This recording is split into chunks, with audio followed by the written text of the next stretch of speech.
बांझ औरत की कहानी। आज रानी जल्दी उठ गई क्योंकि आज का दिन उसके लिए बहुत महत्वपूर्ण था। अकेलापन दूर करने के लिए अपने लिए जिनका एक कारण घर लेकर आ रही थी। देखा जाए तो बहुत खुश भी थी और थोड़ी सी नाराज भी थी, क्योंकि पिछले 7 साल की यादें उसे रात भर सोने नहीं देती थी और अब स्वस्थ बैठने भी नहीं देती थी। चाय का कप लेकर वह गैलरी में आकर बैठी और गुजरा हुआ कल उसके आंखों के सामने आने लगा। बेटा, तुम्हें ऐसे नहीं जाना चाहिए था। शादी होने के बाद उसे अंत तक निभाना आना चाहिए। ऐसा ही समझो कि तुम्हारा नसीब ही खराब है। कोई क्या करेगा?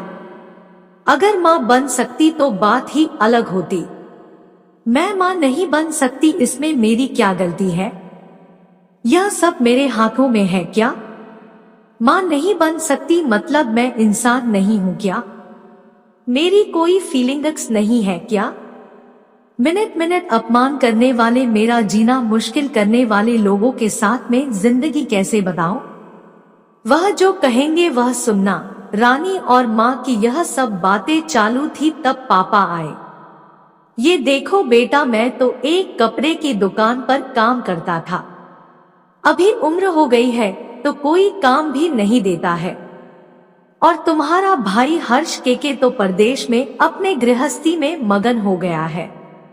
तुम कहती हो तो मैं तुम्हारे ससुराल वालों से बोलता हूँ, पर तुम अपने ससुराल वापस चली जाओ, ऐसा मुझे लगता है। नहीं पापा, कुछ भी हो जाए मैं उस घर में वापस नहीं जाऊंगी। वहां पर मुझे घुटन सी होती है।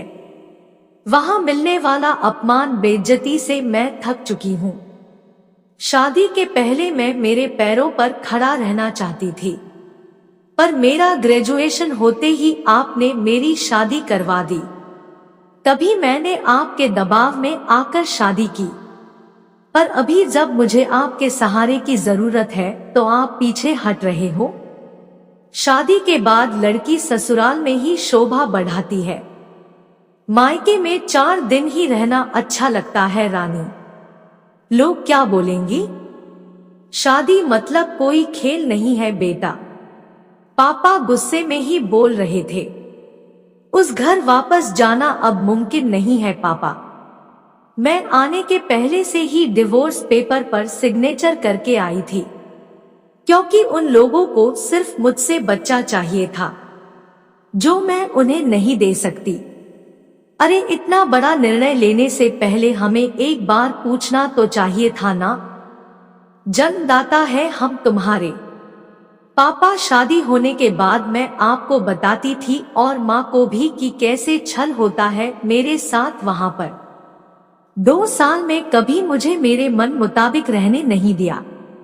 जब मेरी रिपोर्ट आई और समझा कि मैं कभी माँ नहीं बन सकती, तो वैसे ही इन लोगों ने मुझे अपने असली रंग दिखाने चालू कर दिए। कैसे रहूंगी मैं ऐसे वातावरण में, और इस सब से भागकर मैं अपनी जिंदगी खत्म करने वालों में से नहीं थी। यह देखो बेटा, हर्ष ने दिए हुए पैसे से ही मेरा और तुम्हारे माँ का जैसे तैसे खर्चा चलता है। उसमें तुम्हारा खर्चा उठाना थोड़ा सा कठिन होगा। डिवोर्स पेपर पर सिग्नेचर करने से पहले इन सब का विचार मैंने किया था। मेरे पास के सोने के गहने लेकर मैं आई हूँ और एजुकेशन लोन निकालकर मैं 6 महीनों का एक कोर्स करने वाली हूँ, जिसकी आज मार्केट में बहुत जरूरत है। उसके बाद मुझे अच्छी कंपनी में नौकरी मिल सकती है। मैं आपके ऊपर आर्थिक बोझ नहीं डालूंगी पापा।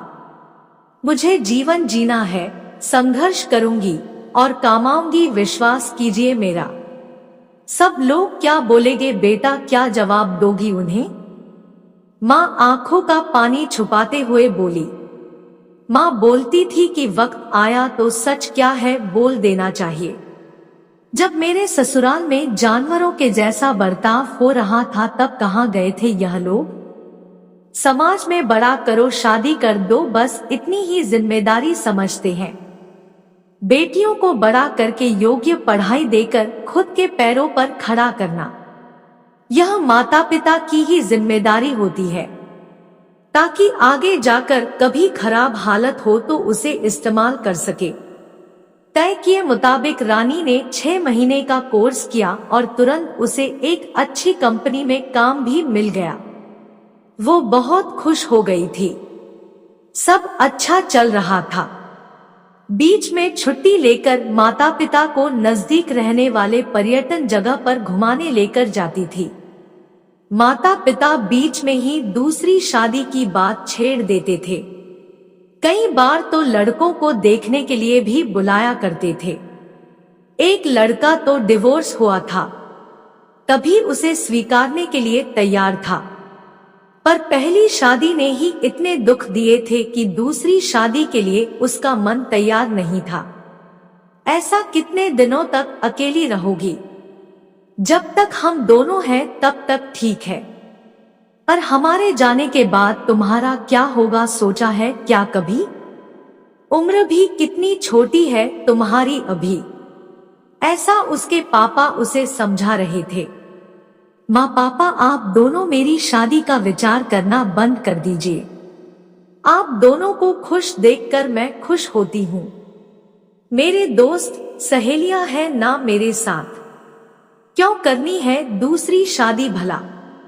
इतना आसान नहीं है बेटा, एक उम्र के बाद अकेलापन खाने के लिए दौड़ता है, माँ बोली।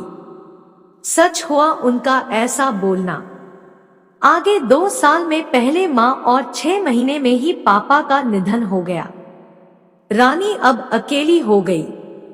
हर्ष भाई और उसकी पत्नी आए और साथ में चलो बोलकर औपचारिकता की, पर मुझे उनके साथ जाकर वापस बोझ नहीं बनना था। मदद के वक्त मेरे साथ खड़े रहो, इतना बोलकर मैंने उनको जवाब दिया। ऑफिस का काम और बहुत सारे दोस्त सभी लोग की शादी हो गई थी और वह अपने अपने गृहस्थी में मगन हो गए थे, जिनके लिए कोई लक्ष्य मिल ही नहीं रहा था उसे। छुट्टी के दिन ऐसे ही एक मैगजीन पढ़ते समय उसे सिंगल मॉम पर एक बात पढ़ने के लिए मिली और उसे जीने का उद्देश्य मिला। उसने उसी दिन तय किया और एक 10 साल की लड़की को गोद लेने का प्रयास चालू किया। प्रक्रिया बहुत बड़ी थी, पर बोलते हैं ना, मन में इच्छा हो तो रास्ता मिल जाता है। वैसे वह प्रक्रिया पूरी हो गई और आज वही दिन था कि वह उस लड़की को लेने के लिए अनाथ आश्रम जाने वाली थी। उस लड़की को घर लाकर वह मां नहीं बन सकती। इस सोच पर और उस पर होने वाले सभी आरोपों को मिटा देना चाहती थी। तभी उसने निश्चय किया कि लड़की को बहुत पढ़ाऊंगी, खुद के पैरों पर खड़ा करूंगी और फिर शादी करवाऊंगी। कहानी अच्छी लगी हो तो वीडियो को लाइक और चैनल को सब्सक्राइब करें ताकि ऐसी ही वीडियोस आपको मिलती रहे।